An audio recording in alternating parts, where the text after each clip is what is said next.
రాజ్యాంగ సవరణ బిల్లు 131 రాజ్యాంగ సవరణ బిల్లు ప్రవేశపెట్టి బీజేపీ పార్టీ మనకు అనుకూలంగా చేయాలని అనుకున్నదో అన్ని పార్టీలు దేశవ్యాప్తంగా వ్యతిరేకించి ఆ బిల్లును వీగిపోయేలా చేయడం బీజేపీ ప్రభుత్వానికి ఒక చెంపపెట్టు లాంటిది.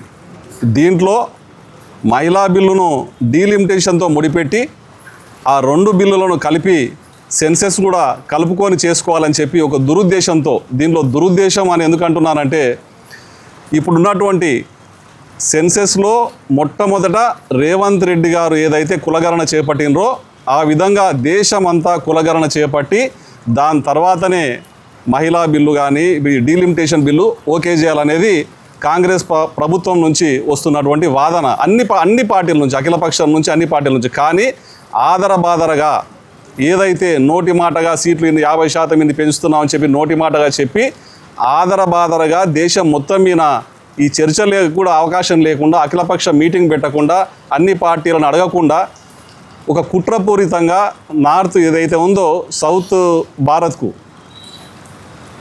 నార్త్ భారత్కు ఎక్కువ సీట్లు పెంచుకోవడానికి అవకాశం ఉండేటట్టుగా చేసుకొని ఏదైతే ఉందో దక్షిణ భారతదేశానికి అన్యాయం చేసే ఉద్దేశంతోన ఆదరబాదరగా బిల్లు ఓకే చేయించుకోవాలి.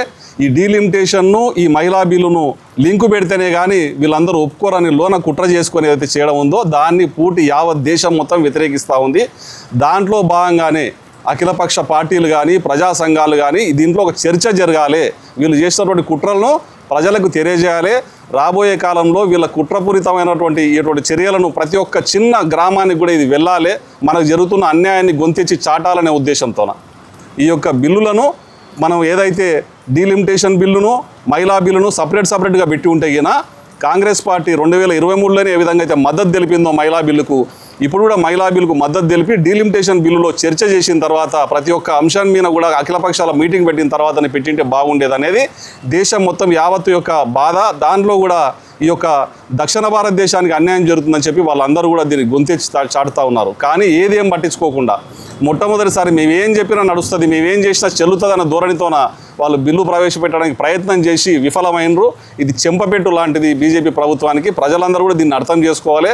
ఇప్పుడున్న దాంట్లో కూడా ఈ ప్రజా సంఘాలు రేపు ఎన్ఎం శ్రీనివాసరెడ్డి గారు ఆధ్వర్యంలో ప్రజా సంఘ నాయకులు, ప్రజా సంఘాలు, హైదరాబాద్ నుంచి ప్రొఫెసర్లు కోదండరామ్ గారు, హరగోపాల్ గారు మరియు సిపిఐ సిపిఎం పార్టీల నాయకులు, ఇక్కడ ఉన్నటువంటి మేధావులు, ప్రజా సంఘాల నాయకులు అందరూ కూడా దీని మీద చర్చ చేసి ఈ యొక్క 131 బిల్లు, రాజ్యాంగ బిల్లు ఏ విధంగా అయితే వీగిపోయిందో దాని మీద దాని అంతరార్థం ఏంది, దానిలోని భావం ఏంది, దాన్ని ప్రజలకు ఎట్లా గొంతెచ్చి చాటాలి, రాబోయే కాలంలో కాంగ్రెస్ పార్టీతో పాటుగా అఖిలపక్ష పార్టీలన్నీ కూడా ప్రజల గొంతుగా ఎట్లా మనం వినిపించాలి, మన యొక్క హక్కులను ఎట్లా కాపాడుకోవాలనే దాని మీద రేపు చర్చాగోష్ఠి ఉంటుంది. ఆ చర్చాగోష్ఠికి మేధావులందరూ వస్తున్నారు.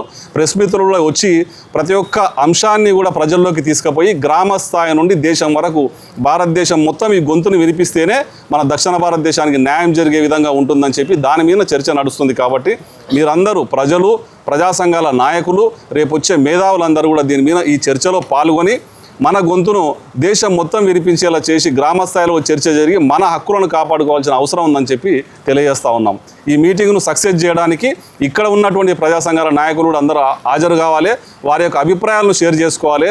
రాష్ట్ర స్థాయిలో నాయకులు వస్తూ ఉన్నారు కాబట్టి ఆ చర్చ అనేది గ్రామ స్థాయి వరకు తీసుకువెళ్ళే బాధ్యత ఈ ప్రజా సంఘాల మీద ఉంటుంది. కాబట్టి దానికి మీడియానే 4వ స్తంభంగా ఉండి మీడియానే ఈ యొక్క విషయాలన్నింటినీ గ్రామ స్థాయి వరకు చేర్చాలని కోరుకుంటా ఉన్నాం. Thank you.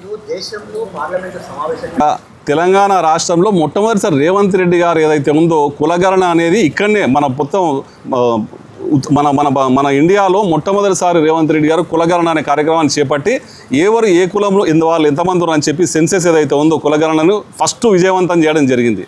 దాంట్లో భాగంగా నెక్స్ట్ కూడా ఎవరికి ఎంత రావాలి, మహిళా బిల్లుతో పాటు బీసీలు కూడా లింక్ అయి ఉన్నారు దీంట్లో డీలిమిటేషన్లో. వాళ్ళకున్న హక్కులు ఏంటివి దాని మీద చర్చ జరగాలి. మేము క్లియర్గా ఉన్నాం, మీరు క్లియర్గా ఉండాలని నిదానంతో ముందరకు పోతున్నాం. కాబట్టి దాంట్లో భాగంగానే ఈ చర్చకు మొట్టమొదటిగా పునాది రాయిగా ఎన్ఎం శ్రీనివాసరెడ్డి గారు ఈ యొక్క మన బృందావన్ క్లాసిక్లో కన్వెన్షన్ హాల్లో ఈ యొక్క మేధావులతో చర్చ పెడతా ఉన్నారు. చర్చనే డీలిమిటేషన్ అనేది సరైనట్లా జరుగుతలేదు అనేది చర్చ ఉంది కాబట్టి డీలిమిటేషన్తో పాటు మహిళా బిల్లు ఇవన్నీ కూడా ఒకటేసారి తీసుకుపోవడం అనేది అది వాళ్ళ యొక్క కుట్రలో భాగం అని చెప్తున్నారు కాబట్టి దాని మీదనే చర్చ ఉంది. మీ అటువంటి ప్రెస్ వాళ్ళు, మిత్రులు, జర్నలిస్టులు, మేధావులు అందరూ కూడా పార్టిసిపేట్ చేయొచ్చు. మీ జర్నలిస్టుల తరఫున కూడా మీ గొంతు వినిపించవచ్చు. మేధావులు అందరి అభిప్రాయాలు తీసుకొని ఒక అభిప్రాయానికి వచ్చి ఆ యొక్క అభిప్రాయాన్ని గ్రామ స్థాయి నుంచి దేశం మొత్తం వినిపించేలా ముందరికి తీసుకుపోవడం మన యొక్క ప్రణాళిక. రాజ్యాంగంలో చాలా రకాలైన సవరణలు జరిగినాయి. వైశాల్యంలో ప్లస్ మనం ఇన్కంలో ఇప్పుడు రాష్ట్రాలకు సంబంధించి ఏ ఒక్క రాష్ట్రం నుంచి ఎంత ఇన్కమ్ వస్తూ ఉంది కేంద్రానికి, దాన్ని బట్టి కూడా అని చెప్పి ఒక చర్చ నడుస్తూ ఉంది. అంటే మన రాష్ట్రాల నుంచి మనం కట్టే పన్నుల శాతం ఎంత, జనాభా ఎంత ఏ రాష్ట్రం నుంచి ఎంత పోతుంది. గతంలో రాజ్యాంగంలో అంటే మన యొక్క పాపులేషన్ను బట్టి రాజ్యాంగంలో సవరణ చేయాలి, సీట్లు పెంచాలని ఒకటి రాజ్యాంగంలో ఉన్నా కానీ ప్రతి ఒక్క దాన్ని కూడా మార్చుకుంటా ఇప్పుడున్న పరిస్థితులకు అనుగుణంగా మార్చుకుంటూ వస్తున్నాం. ఇంతకుముందే ఫ్రీజ్ చేయడం జరిగింది కదా, ఫ్రీజ్ చేసి ఉన్న సీట్లు అట్లా కంటిన్యూ చేయడం జరిగింది. దాని మీద చర్చ పెట్టడం వల్ల ఏ విధమైన అభిప్రాయాలు ఎవరెవరి ద్వారా వ్యక్తమవుతాయి అనేది ఇప్పుడు మన యొక్క జేడి లక్ష్మీనారాయణ గారు ఒక చర్చ పెట్టినారు. రేపు మేధావులు దానికి ఏ విధంగా ఆన్సర్ చెప్తారు, ఏ విధంగా చర్చను ముందరకు తీసుకుపోతారు, దానికి ఏ విధంగా కౌంటర్ ఇస్తారనే దాని మీదనే మనం రేపు చర్చా గోష్ఠికి మనం హాజరవుతా ఉన్నాం. కాబట్టి ఈ అభిప్రాయాలను మొత్తాన్ని కలిపి కంక్లూడ్ చేసుకొని ఒక తెలంగాణకు ఏ విధంగా ఉపయోగపడుతుంది, దక్షిణ భారతదేశానికి ఏ విధంగా మేలు జరుగుతుందో దాన్ని బట్టి రేపు చర్చ ఉంటుంది. దానిలో మీరు కూడా పార్టిసిపేట్ చేయాలని కోరుతా ఉన్నాం.